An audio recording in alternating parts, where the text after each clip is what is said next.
Most people approach the book of Revelation as if it were a code book for the future. They look for dates, disasters, secret symbols that match headlines. They read it with urgency, sometimes with fear.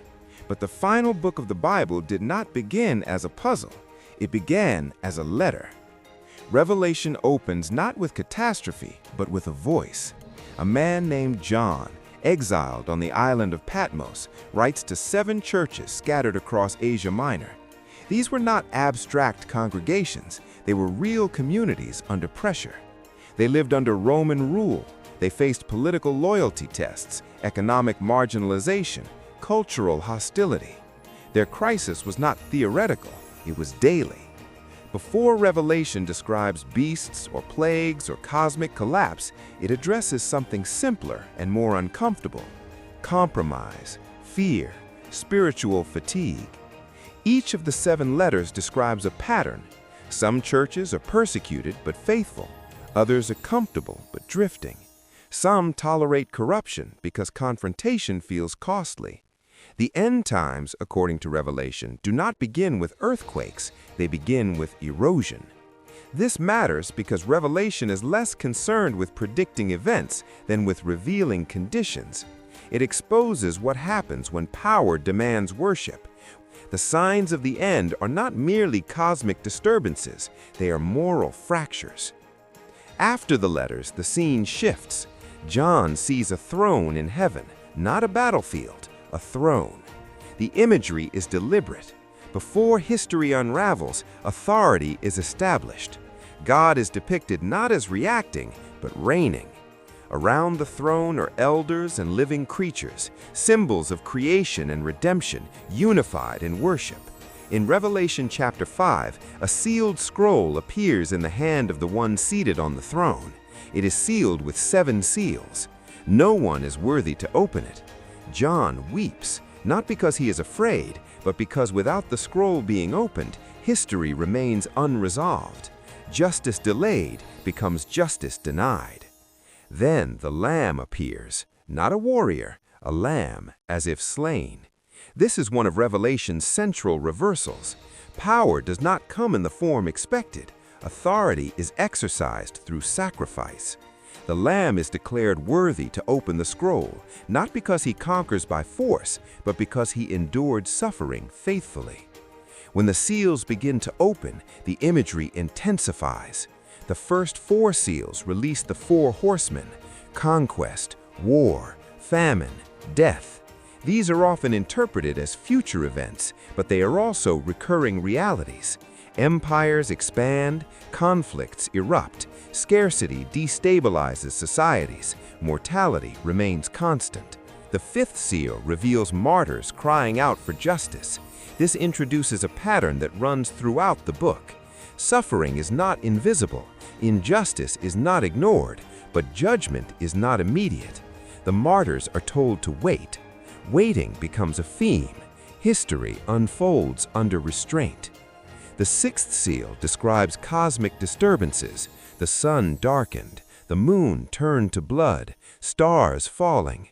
These images echo Old Testament prophetic language. They are not merely astronomical, they symbolize political collapse, destabilized powers, systems shaking.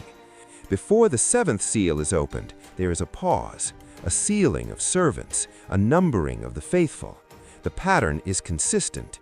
Judgment is preceded by identification. Protection does not always mean escape from hardship, it means belonging within it.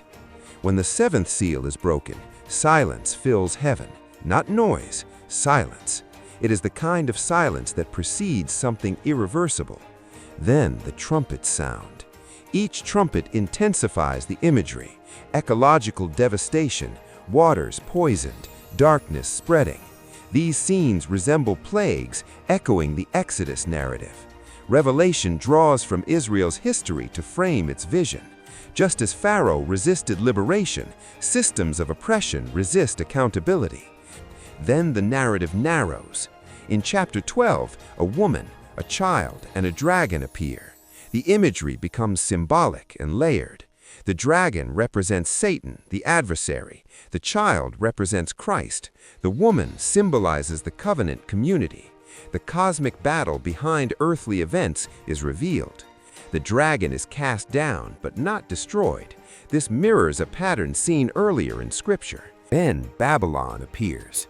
Babylon is not just a city, it is a symbol. In John's time, it referred to Rome. In broader theology, it represents corrupt civilization, economic exploitation, moral decay masked as prosperity. Babylon intoxicates nations with luxury and violence. Its fall is mourned by merchants, not martyrs. When Babylon collapses, heaven rejoices, not because destruction is celebrated, but because injustice ends. Revelation frames judgment as liberation. Then comes the rider on the white horse. This is not the first white horse in the book, but this rider is distinct. He is called faithful and true. He judges with righteousness. The imagery shifts from defensive endurance to decisive intervention. The beast and false prophet are defeated. The dragon is bound. The millennium follows. Revelation chapter 20 describes a 1,000-year reign. Interpretations vary. Some read it literally, others symbolically. What matters structurally is the pause. The binding of the adversary creates space for peace. But even after this period, the dragon is released briefly. The pattern repeats. Rebellion resurfaces. This suggests something profound. External restraint does not eliminate internal inclination. The final confrontation ends decisively. The dragon is thrown into the lake of fire. Then comes the great white throne judgment.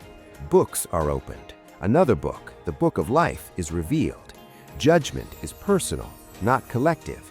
Each is judged according to deeds. Death and Hades are abolished. The final enemy is removed.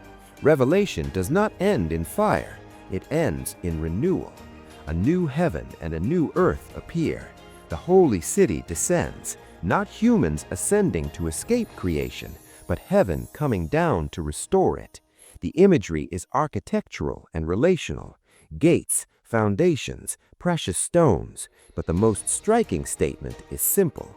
God dwells with humanity. There is no temple in the city because presence is no longer mediated. There is no sun because glory illuminates. There is no sea. In ancient symbolism, the sea represented chaos. Chaos is gone. The tree of life reappears, the same tree from Genesis. History closes where it began, but without the fracture. The curse is removed. Access is restored. So what are the signs of the end times according to Revelation? They are not only wars and disasters, they are spiritual compromise within communities. They are systems that demand ultimate allegiance. They are economies built on exploitation. The final image of Revelation is not a beast, it is an invitation. Come. The Spirit and the bride say, "Come." The thirsty are invited to drink freely. After chapters of judgment, the last word is grace. Revelation is not merely about how the world ends, it is about how history is judged and healed. It exposes patterns of power and calls them temporary. It exposes patterns of faithfulness and calls them eternal. The signs of the end are not designed to create panic. They are designed to create clarity, to remind readers that empires rise and fall, that injustice accumulates and collapses, that suffering is seen, that loyalty matters. The question Revelation leaves behind is not, when will this happen? It is quieter. When pressure increases, where will your allegiance rest? Because the end, according to Revelation, is not chaos unchecked. It is justice revealed. Not darkness triumphant, but light unveiled. And history, with all its repetition, moves toward that unveiling.